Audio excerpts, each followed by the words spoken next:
அனைவருக்கும் வணக்கம். இந்த பதிவில் ஒரு ஜாதகத்தில் லக்னம் என்றால் என்ன என்று பார்ப்போம். ஜோதிட சாஸ்திரத்தில் லக்னம் என்பது ஒரு மனிதன் பிறக்கும் நேரத்தில் கிழக்கு திசையில் அடிவானத்தில் சூரியனின் கதிர்கள் விழுந்து எந்த ராசி உதயமாகிறதோ அதுவே லக்னம் ஆகும். 12 ராசி கட்டங்களில் லக்னம் எனும் உயிர் புள்ளியை வைத்துதான் ஜோதிடம் கணிக்கப்படுகிறது. லக்னமே முதல் பாவம் ஆகும். லக்னாதிபதியே ஜாதகர் ஆவார். ஒரு லக்னம் என்பது 2 மணி நேரம் கொண்டது. அதன்படி ஒரு நாளைக்கு 12 லக்னம் உதயமாகும்.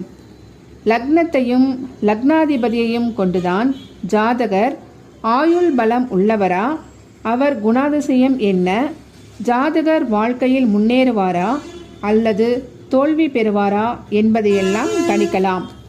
லக்னம் லக்னாதிபதி மட்டுமே ஒருவருக்கு வலுப்பெற்று நல்ல நிலைமையில் அமைந்துவிட்டால் அந்த ஜாதகர் எப்படியாவது வாழ்க்கையினும் சமுத்திரத்தை நீந்தி கரையேறி விடுவார்.